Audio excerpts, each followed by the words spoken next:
This week on the Aviators, Curtis is going to look at different ways to land an aircraft.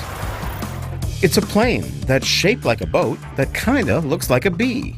We're exploring the Republic Seabee.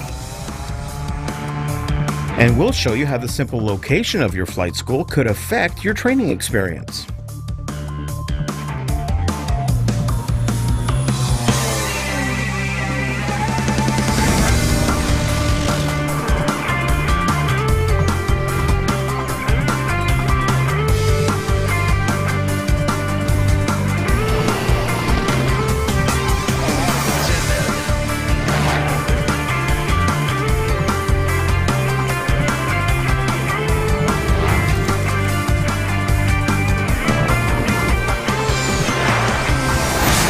Aviators.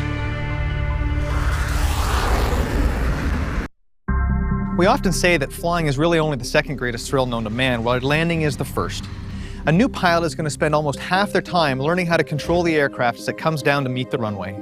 There's a number of different types of landings that all student pilots are taught. A normal landing at some place like your home airport, you're probably going to carry a little extra speed into the flare. However, if the runway you're landing on is a little bit shorter, you're going to employ some different techniques. You might not have the smoothest touchdown, but it's your job to ensure that the aircraft gets down and stopped in the minimum distance possible. If I'm going into a soft grass runway and I have a little bit of extra length, I might employ a soft field landing technique. In that case, I'm going to touch down with a little bit of power still on, and I want to make sure that I don't touch down hard enough for the wheels to dig into the soft runway. Anybody who's been a passenger before knows that no two landings are alike. And as they once said, takeoffs are optional, but landings are mandatory. Today, Curtis will be showing us landings on two very different aircraft. The Aviator's Cessna 210 and his Cessna 195. One of the biggest factors when landing an airplane is the airplane itself. One of the first considerations will be whether or not the aircraft has fixed or retractable landing gear. Forgetting or not knowing to put the gear down is an easy way to ruin your day. Another big consideration will be the aircraft's stall speed. This can be affected by a number of things, from the presence of and type of flaps, to the shape of the wings, to the shape of the fuselage. The stall speed is always important to know, but is crucial during landing. When you touch down, you ideally want to be as slow as possible to ensure soft and controlled landing. This means that you may be nearing the stall speed relatively close to the ground. The speed that I'm looking at on final is 80 knots, and so I'm spending a bit of energy manipulating the throttle, and you can see my thumb maneuvering the trim. And basically my job at this point is to keep moving everything as I need to stay on a constant glide path and a constant speed down to the runway. And once I get down to the runway, you're going to see me pull the power off, and then I'm going to set up for something called the flare. During the flare, the aircraft transitions from a gentle nose-down attitude to a nose-high attitude just before touching down. This will also have the effect of bleeding off any additional speed. The attitude of the aircraft when the wheels actually touch the ground will largely be dependent on the configuration of the aircraft's landing gear. Learning when to flare can be one of the hardest things for student pilots. Flaring too soon can cause the aircraft to balloon or float, which may lead to a bounced landing. Flaring too late or not flaring can result in the aircraft wheelbarrowing. About the worst mistake a pilot can make when they're landing a tricycle gear airplane is trying to land too fast. We call that wheelbarrowing. What that means is that you tend to touch down with the nose wheel first, and the nose wheel is really not designed to take the type of impact of touching the ground first. However, as long as your speed is back enough so that you can land with the nose wheel in the air and land on the mains first, almost any attitude can result in a good landing in a tricycle gear airplane. Fighter aircraft like the F-16 will actually keep their nose high once the mains hit the runway. They do this to utilize aerodynamic braking and bleed off speed.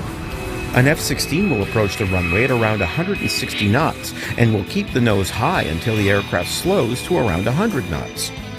Large tricycle geared aircraft can have a different problem when landing. Coming in with a high angle of attack on a long tricycle geared aircraft could cause the tail to strike. This is the reason aircraft like the B-29 were equipped with skid plates to prevent damage to the aircraft. For tail dragger or conventional geared aircraft, this isn't an issue. In fact, on those aircraft, you want the tail on the runway. Older airplanes, like this Cessna built in 1947, are more likely to have conventional gear. Conventional gear is commonly referred to as a tail dragger airplane, and that's because the big main wheels are up at the front of the airplane, and the third wheel, instead of it being near the propeller, is all the way at the back of the airplane. These airplanes are better suited to unimproved fields like grass strips or gravel bars. That's why you still see them today. Now, landing a tailwheel airplane calls for some different techniques by the pilot. There's two different types of landing you can do in a tailwheel airplane. Oftentimes, you'll see airplanes do what they call a wheel landing. And a wheel landing is where you touch down with the tail in the air and you just touch down on the two main wheels. That gives the pilot a better chance to see the runway as they're touching down. A three-point landing, which is my favorite kind of tailwheel landing, is one where you're landing the airplane at the minimum flying speed. And if you do it right, all three wheels should touch the ground at the exact same time. The advantage of a three-point landing is that the airplane is landing with the tail wheel helping you go in the correct direction down the runway. And that's really where tailwheel airplanes differ from tricycle gear airplanes. Tailwheel airplanes have the center of gravity behind the main wheels. So like when you're driving your tricycle forward, it helps you try and go in a straight line. But if you try and back your tricycle down a driveway quickly, it's constantly trying to throw you off. So too when a pilot lands one of these airplanes. Once the tail wheel is on the ground, the pilot's job starts to get busy, and they're spending all their time making constant rudder inputs to guide the airplane straight down the runway until it's all the way down to flying speed.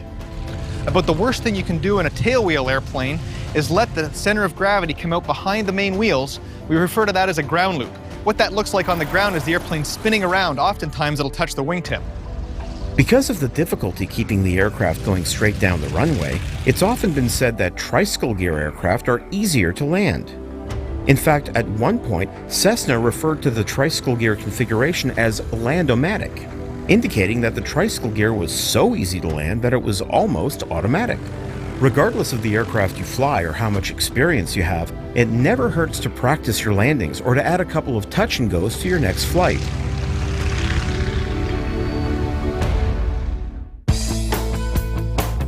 Earlier this season, Joe experienced taking off and landing from water for the very first time.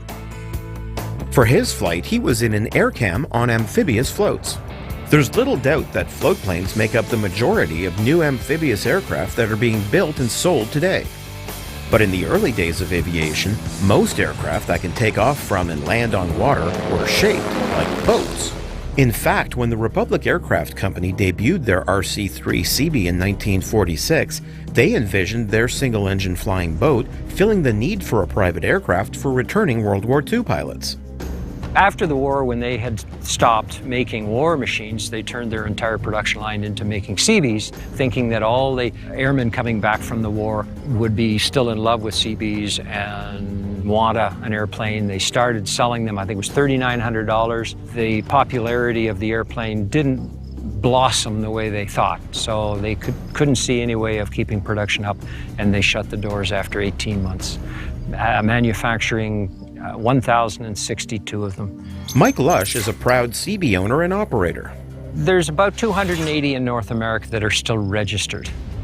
In Canada, it's around 65, 70 that are still registered. Of those that are flying, it's probably 15 or 20 in Canada, and the United States, maybe 150. Republic Aviation was famous during the war for producing the P-47 Thunderbolt, and later, as part of Fairchild Republic, would design and build the A-10 Thunderbolt II, with many of the aircraft's major sub-assemblies being built in the same factory as the Seabee. Unfortunately for Republic, aircraft like the J-3 Cub and the Beechcraft Bonanza would become bigger sellers with the post-war crowd than the Seabee.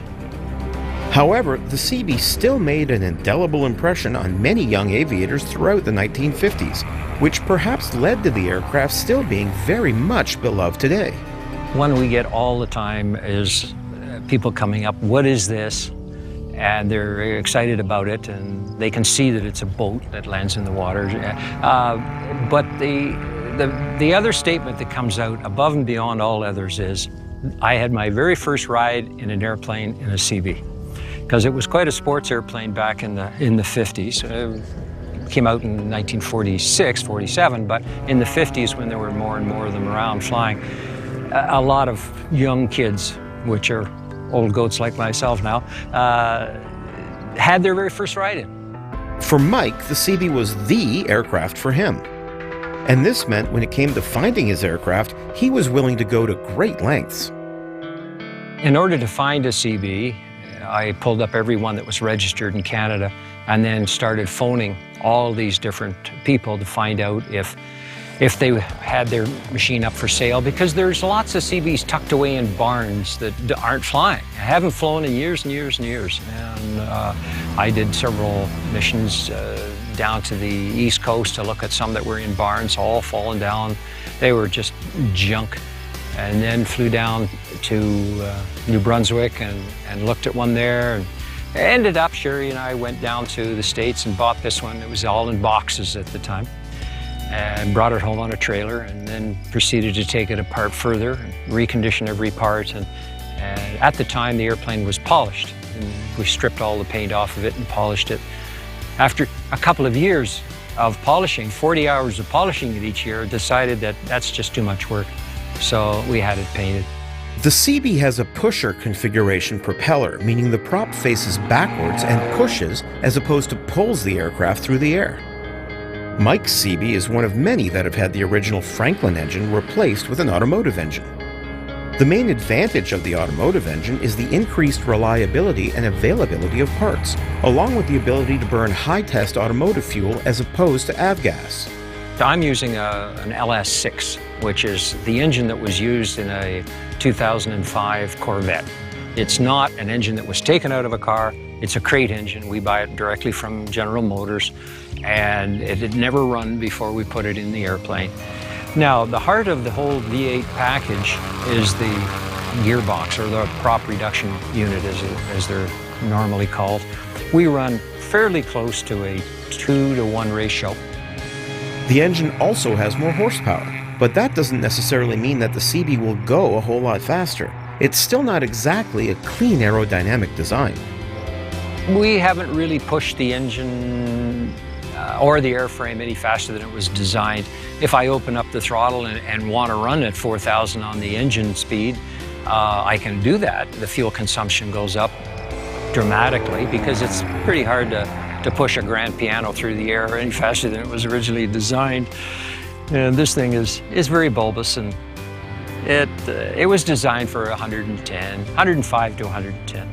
The airplane was designed around the water stuff, and it is the easiest place to fly the Seabee is on the water, whereas a lot of float planes require a lot of practice and to be able to land them well on the water in crosswinds and so on. The Seabee is very, very forgiving.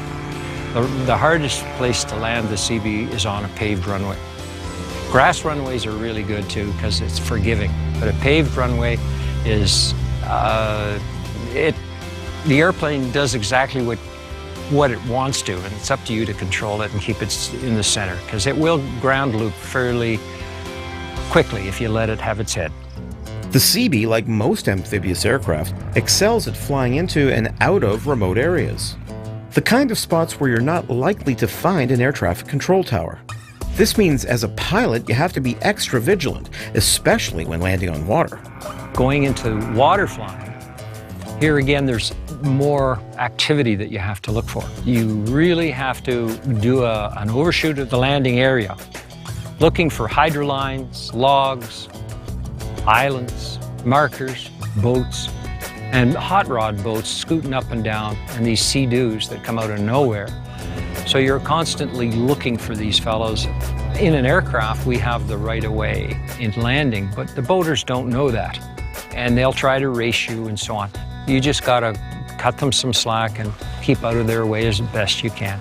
Again, you're on your own, and it's up to you to do the surveillance on the landing area, checking the winds, and to be able to get out. You can land most water airplanes in lakes. Some of them will be too short that you can't get out of. Depending on the temperature, the winds, and what your load is, you can get in, but you'll truck it out. So that's another thing you have to be concerned about. And so you don't make it too short a lake. Give yourself 1.5 miles or so. As with a lot of vintage aircraft, such as the Cessna 195 or de Havilland Beaver, the Seabee has a rather tight community of pilots. It's been said that simply being a pilot makes you a part of a club. But with only a few hundred of these aircraft still registered, this seems to be a much more exclusive club. They stick together very well. They're a fun bunch of guys. Water pilots are a different group altogether. We all have the same thing in common: boats, water, cottages, beaches, fishing, and drink a beer.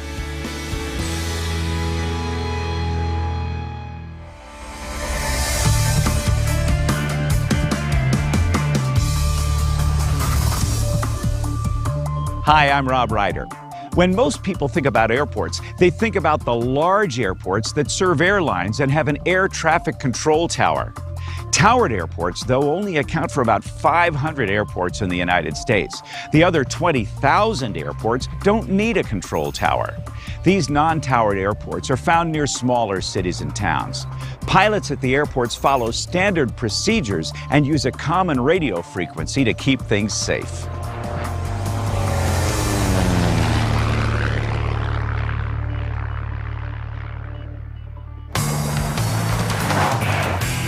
Last season on the Aviators, you witnessed Motley Crue frontman Vince Neil training for his private pilot's license. We're cleared for takeoff. Okay. Full throttle. Vince's training took place at Henderson Executive Airport in Las Vegas, the location of which had a large impact on his training. The airport is in the desert, in a high traffic area near a major city, and has smaller airports nearby.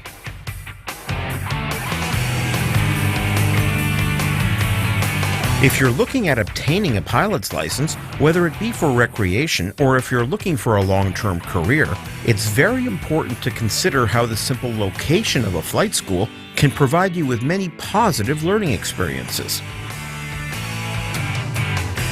The FAA requires us to teach the students a variety of things, including night flying, cross-country flying. But here in particular, they get the added benefit of flying at a higher altitude, 5,000 feet here at Prescott. So they get the high density altitude conditions, less dense air, high temperatures in the summertime, and all of that gives a student more experience with the performance of the aircraft. Alicia Tellefson is a flight instructor at the Prescott campus of Embry-Riddle. As an aeronautical university, students at Embry-Riddle will usually receive their pilot's license and additional ratings as part of a 4-year degree program. With 2 campuses, one in Daytona Beach and one in Prescott, the university may be teaching the same courses in both locations, but the experience of the students is greatly impacted by the flight school's surroundings.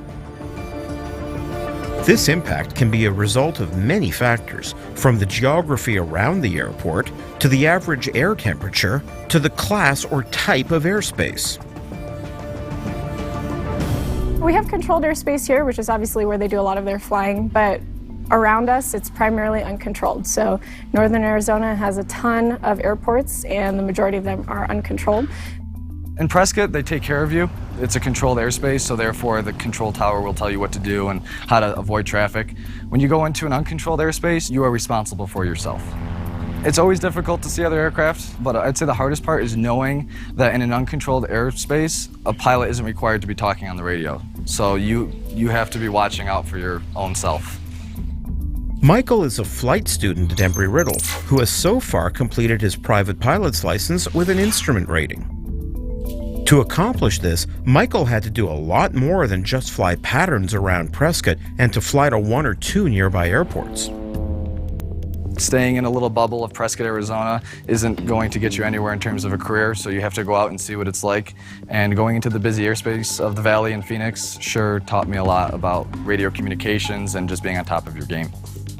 There's so much that they learn from just being constantly talked to by someone or listening to other people, switching frequencies on a regular basis, listening to multiple frequencies. So it's definitely a lot busier and it requires more training and more experience.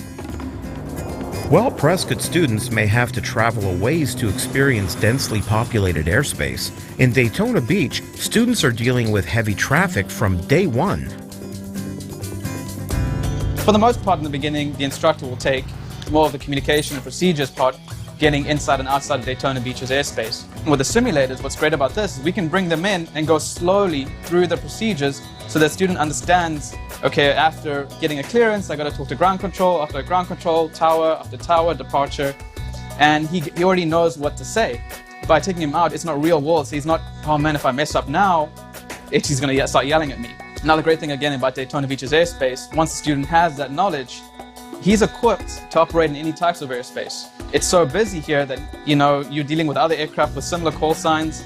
Our fleet van itself, we have Rudolph 462, Rudolph 463, and Rudolph 464. So when they get out to the real world scenario, they already know what to do getting out in and out of those airports without a problem. I've been to Sanford a lot of times, which was so much fun. I mean, here I am doing traffic patterns at an international airport. I had to overfly the airport and I looked down and there's a 767 landing below me. And I'll never forget, here I am flying in this huge airport, seeing these international huge airplanes coming in and kind of being like, one day, maybe I can fly that plane. So that was an awesome experience. Once again, even if you're looking to simply fly on the weekend and take your family or friends up on an airplane ride, you really want to consider when doing your training what sort of environment you're going to end up flying in. Florida can certainly provide fantastic weather for flying.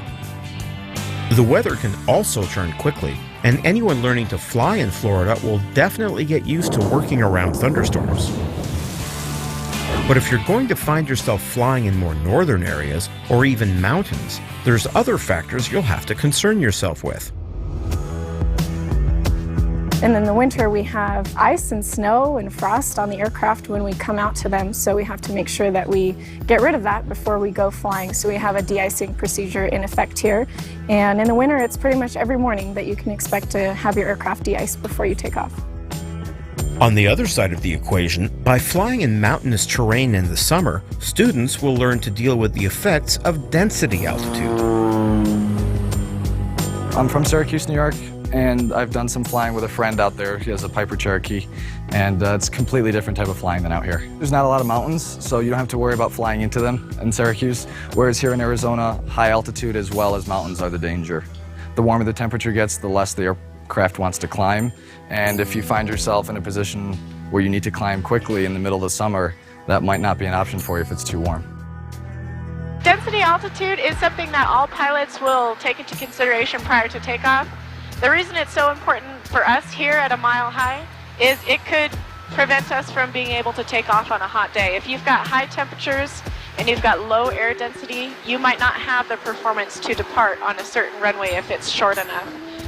Even a 4,000-foot runway, if you've got exceptionally high temperatures and high density altitude, you could risk running off the end of the runway before lifting off the ground. Geography, weather, and the type of airspace are just some of the things to consider when learning to fly. Most private pilots flying recreationally will probably learn to fly close to or in the same area where they'll do a lot of their flying. But if you're planning to go anywhere and everywhere with your aircraft, or if you want to fly as a career, the more variations you see throughout your training, the better prepared you'll be. It actually makes it real for them. When you just read about it in a book or on a chart, it doesn't really affect you. But if you try to take off on a runway and it's not long enough, or you try to take off on a very hot day and there's not very good performance, and you see right there what happens to the airplane, and maybe even it scares you a little bit, you'll learn significantly more from that experience. And you'll actually take that knowledge with you for the rest of your career.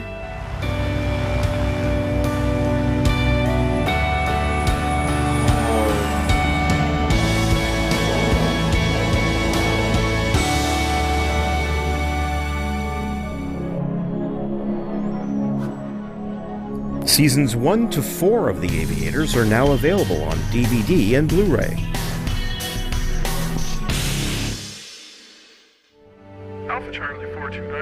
For more information on today's segments, visit www.theaviators.tv. From our official home at the Whitman Regional Airport in Oshkosh, Wisconsin, we'll see you next week on The Aviators.